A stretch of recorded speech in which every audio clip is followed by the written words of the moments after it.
Good morning, everyone. I hope all of you are well and fine. And as you know, in the previous lecture, we have completed up to question number 3, and today we are going to discuss our remaining questions. So let's proceed our exercise and come to question number 4. In question number 4, we have given that HCF of 360 and 657 is equal to 9. We have to calculate LCM of these numbers. तो question में क्या है कि मतलब एक दो number आपके 306 और 657 उनका आपसे उसने एच सी एफ बता दिया। ठीक है, आपको कैलकुलेट करना है जी एल सी एम। तो कैसे कैलकुलेट करेंगे? आपके पास दो नंबर है, उनका एच सी एफ आपके पास और एल सी एम है। तो कैसे कैलकुलेट करना बताया था मैंने। एक बार वो वीडियो को पॉज करो और खुद से करने की कोशिश करो। तो मेरे हिसाब से बिल्कुल वाहियात का इजी सा क्वेश्चन है। ठीक है, क्वेश्चन में कुछ नहीं है, क्योंकि आपको भी पता है ये चीज़। तो भाई product of L C M and H C F of two numbers is equal to product of both numbers. मतलब दो नंबर होते हैं, उनके एल सी एम का और एच सी एफ का प्रोडक्ट बच्चे उन दोनों नंबर के प्रोडक्ट के बराबर ही होता है ना। और ये दो नंबर के अंदर ही एप्लीकेबल है ये रूल। ये रिजल्ट था जो आपका, ये only for two number applicable. ठीक है, थ्री या मतलब टू या टू से मतलब थ्री फोर फाइव ऐसे चार पांच नंबर हो जाएंगे ना, तब ये रूल आपका फेल हो जाता है। बट टू के लिए तो आपका यही लगेगा। क्या लिखोगे? As we know that product of L C M and H C F of two numbers, two numbers is equal to product of both numbers.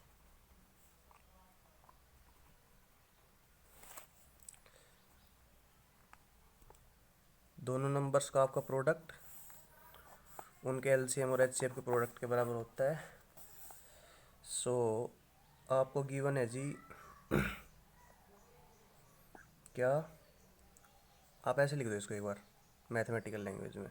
LCM product multiply HCF is equal to first number और ये second number. ठीक है, तो first number आपका sorry first number आपका कितना है जी? 306। Second number आपका 657। ठीक है, आपको दिया उसने H C F. L C M तो आपको कैलकुलेट करना है, एच सी एफ हमें गिवन है 9।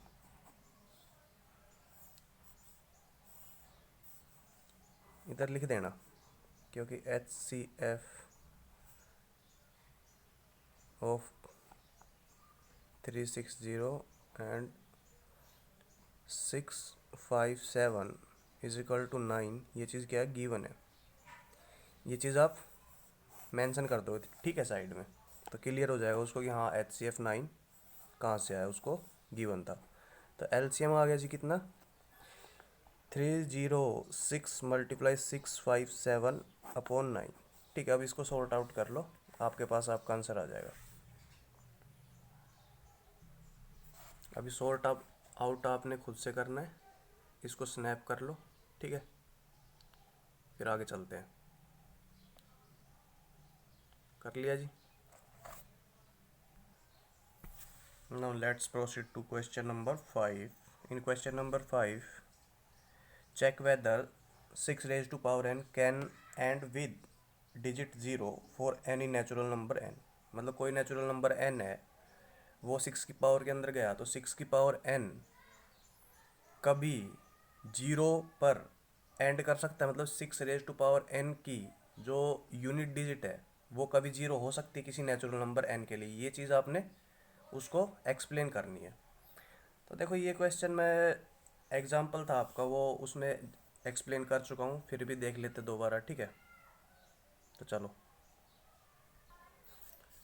देखो मैंने आपसे एक चीज़ बताई थी कि कोई भी नंबर है उसके अंदर number of zero is equal to number of pair of 5 multiply 2। मतलब कि आपका प्राइम फैक्टर के अंदर जितने भी 5 और 2 के पेयर बनेंगे उतने उस नंबर के एंड में क्या आ जाएंगे, जीरो आ जाएगी। एक जीरो का मतलब एक 5 और 2 का पेयर, ठीक है। क्योंकि 5 और 2 आपस में मल्टीप्लाई होने के बाद आपको कितना देते हैं बच्चे, 10 देते हैं। तो number of zero equal to number of pair of 5 product 2, ठीक है। ये आपसे मैंने बताया था।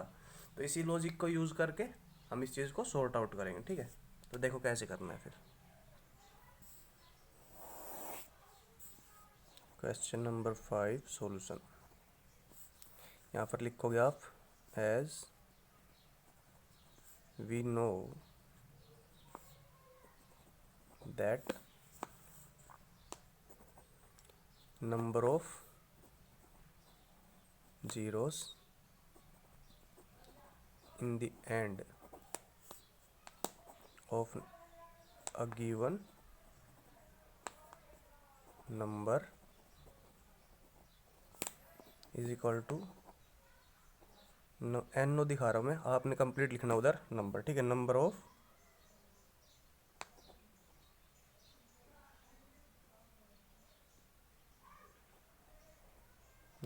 Pairs of 5 multiplied 2 in the prime factor of given number. ये चीज़ आपने मेंशन कर दी, मतलब कि भाई जो भी नंबर है उसके एंड में जितने जीरो आएंगे उसके अंदर उतने ही 5 और 5 मल्टीप्लाई 2 के पेयर होंगे। क्यों? क्योंकि एक 5 मल्टीप्लाई 2 आपको क्या बना के देता है, आपको 10 बनाता है। 10 का मतलब एक जीरो, ठीक है। अगर दो पेयर है तो 100 आएगा, 100 का मतलब 2 जीरो। तो ऐसे number of zero equal to number of 5 multiply 2 in prime factor of the given number, ठीक है जी। तो अब आगे चलते हैं हम क्या करेंगे, 6 रेज टू पावर n का क्या करेंगे, प्राइम फैक्टर करेंगे। नाउ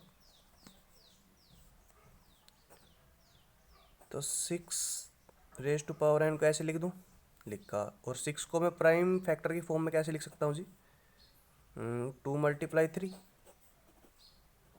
क्लियर है ना। तो आप अब यहाँ से साफ साफ देख रहे हो कि 6 के जो प्राइम फैक्टर है उसके अंदर तो 5 आ ही नहीं रहा, आपके पास 2 और 3 है, ठीक है। तो इस चीज़ को आप लिख दोगे as in prime factor of 6n, या फिर लिखोगे आप as in prime factor of 6n there exist 2 and 3 only, ठीक है। 5 is not prime factor of 6n। मतलब 6n के जो प्राइम फैक्टर उसके अंदर 2 और 3 एग्जिस्ट कर रहे हैं, 5 तो एग्जिस्ट कर ही नहीं रहा। सो यहाँ पर लिख दोगे आप सीधी सीधी बात, clearly 6 raise to power n will never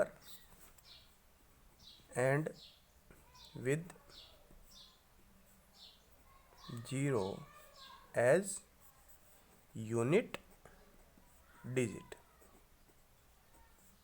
for any natural number n। मतलब कोई भी नेचुरल नंबर n के लिए 6n कभी भी 0 पर एंड नहीं करेगा, ठीक है। तो जो आपसे क्वेश्चन में पूछा है उसने कि 6 raise to power n for natural number n कितने जीरो आएंगे, तो एक भी जीरो नहीं आएगा, वो कभी भी एंड नहीं करेगा। ये स्टेटमेंट में आपने उसको बता दिया, ठीक है। एक भी जीरो नहीं आएगा, ठीक है जी। तो ऐसे आपने पेपर में प्रॉपरली तरीके से राइट करके दिखाना उसको। इसको स्नैप कर लो एक बार।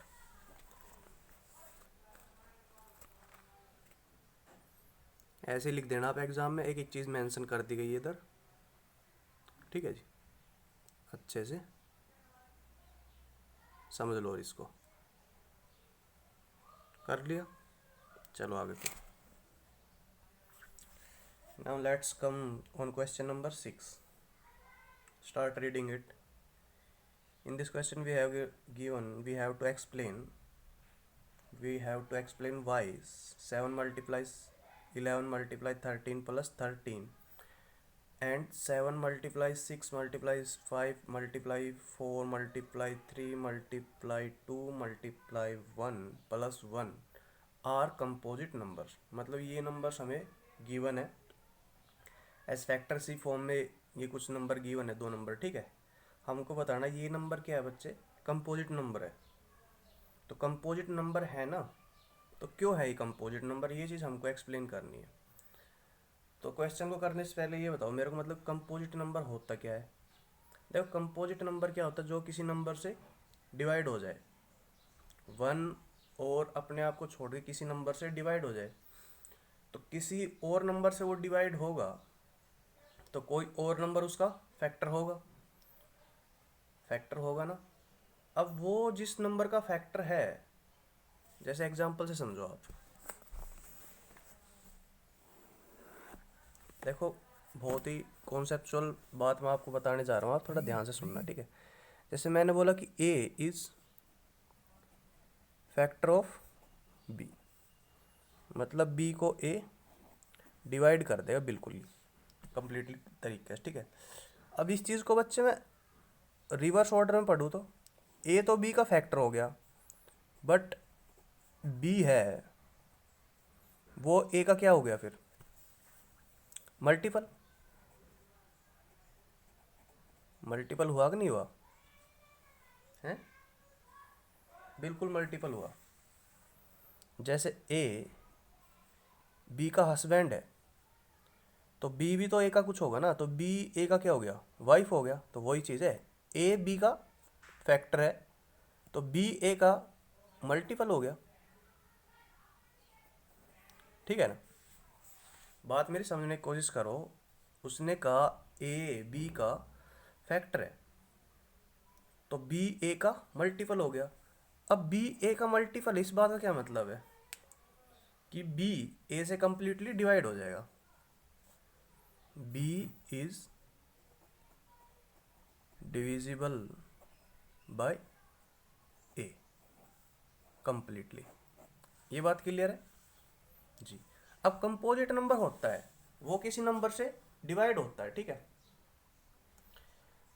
तो डिवाइड करने वाला नंबर उस कंपोजिट नंबर का क्या हो गया बच्चे, फैक्टर हो गया। और कंपोजिट नंबर डिवाइड करने वाला नंबर का क्या हो गया फिर, मल्टीपल हो गया।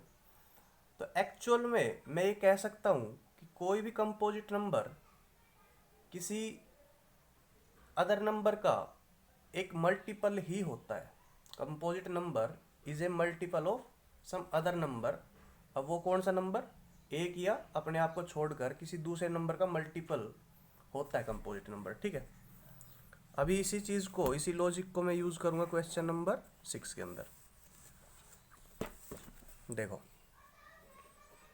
क्वेश्चन नंबर 6, क्वेश्चन नंबर 6 में गिवन क्या आपको कि 7 मल्टीप्लाई 11 मल्टीप्लाई 13 प्लस 13, ठीक है। फर्स्ट पार्ट में कर रहा हूँ। तो ये बताना कि ये नंबर कंपोजिट नंबर है, ठीक है। ये चीज़ आपने एक्सप्लेन करनी है। देखो ये नंबर आपके पास गिवन, आप लिखोगे we have given, given number क्या है हमारे पास, ये है multiply form, 7 multiply 11 multiply 13 plus 13। तो अब इस नंबर के अंदर से इधर से 13 और इधर से 13 में कॉमन निकाल सकता हूँ जी, बिल्कुल निकाल सकता हूँ, ठीक है। तो मैं 13 को बाहर लेकर आया कॉमन, तो इट इम्प्लाइज दैट अंदर क्या बच गया, 7 मल्टीप्लाई 11, ये बाहर चला गया तो मल्टीप्लाई 1 प्लस इधर से 13 बाहर गया तो 1, ठीक है जी, बिल्कुल।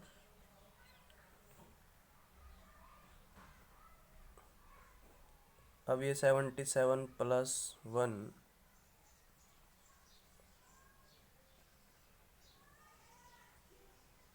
तो 78, ठीक है। तो आप साफ साफ देख रहे हो इस नंबर को कि ये जो नंबर था ये 13 का मल्टीपल है, 13 मल्टीप्लाई में चल रहा है ना, तो इसका मतलब ये वाला नंबर था आपका, ये क्या है, मल्टीपल ऑफ 13, ठीक है जी। बिल्कुल आप लिखोगे, अब क्या लिखोगे, सो क्लियरली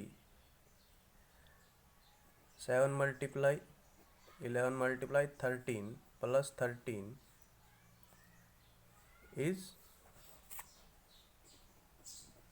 मल्टीपल ऑफ 13। क्यों, या आप इधर से इसको हटा देना, आपने क्या करना है, एक बार कॉमन निकाल के ऐसे दिखा देना, और उसके बाद जस्ट आप ये स्टेटमेंट डाल दो कि so clearly this number is multiple of 13, so it is clearly composite number. क्यों कंपोजिट नंबर, देखो 13 का मल्टीपल है वो, तो इसका मतलब वो नंबर 13 से डिवाइड हो जाएगा, और कोई नंबर किसी नंबर से डिवाइड होता है उसको क्या बोलते हैं, कंपोजिट नंबर। तो बस आपने कर दिया इस चीज़ को प्रूव किया, आपने 13 कॉमन निकाला, उसको 13 का मल्टीपल आपने बता दिया, 13 का मल्टीपल आपने बता दिया इसका नंबर, इसका मतलब ये नंबर आपका 13 से डिविजिबल है, और आपका क्या हो गया, ये कंपोजिट नंबर हो गया, ठीक है। तो आप इसको करोगे जी अभी स्नैप, फिर इसका नेक्स्ट पार्ट करते हैं, कर लिया, चलो नेक्स्ट पार्ट देखो इसका, देखेगा नेक्स्ट पार्ट में उसने बताया कि 7 मल्टीप्लाई, यहाँ पे लिखोगे वी हैव गिवन, हमें क्या गिवन है, 7 multiply 6 multiply 5 multiply 4 multiply 3 multiply 2 multiply 1 plus 5, ठीक है। तो यहाँ से मैं 5 और 5 को कॉमन निकाल सकता हूँ जी, तो 5 को आप कॉमन निकालो बाहर, तो यहाँ पे आपके पास क्या आएगा, यहाँ पर तो रह गया जी हमारे पास, ये इधर रह गया +1। अब इसको कैलकुलेट करने की ज़रूरत नहीं है, ये आपको सीधा सीधा दिख रहा है, ये 5 का मल्टीपल है, तो आप लिख दो बस कैलकुलेट। आपको ये बताना कंपोजिट नंबर है या नहीं है, आपको कोई कैलकुलेट करके आंसर थोड़ी देना है। इधर से आपको दिख गया कि हाँ 5 कॉमन था, 5 का मल्टीपल है, सो आप लिखोगे so clearly the given number is multiple of 5, सो चलिए ये भी लिख दो, मतलब कि ये इससे 5 से डिविजिबल होगा, ठीक है। So it is divisible by 5, so clearly it is a composite number, ठीक है। तो ये आपका प्रॉपर सॉल्यूशन आपके सामने है, एक्सप्लेनेशन, इसको आप स्नैप कर लो जी, कर लिया, गुड। और जो पिछला पार्ट था उसमें भी लिख लो, यहाँ पर आप क्या लिखोगे, so clearly it is divisible by 13। देखो मैं बोल रहा हूँ, आप लिख लो, मेरे पास स्पेस नहीं है, आप क्या लिखोगे, it is multiple of 13, so clearly it is divisible by 13, so it is a composite number. It is multiple of 13, so it is divisible by 13, so clearly it is a composite number. ये चीज़ आपने statement डालनी, ठीक है। जो इधर ये question में डाल रखे ना, 5 की जगह आप 13 को रिप्लेस कर दो, या ऐसा कैसा आप छाप दो, ठीक है, बिल्कुल।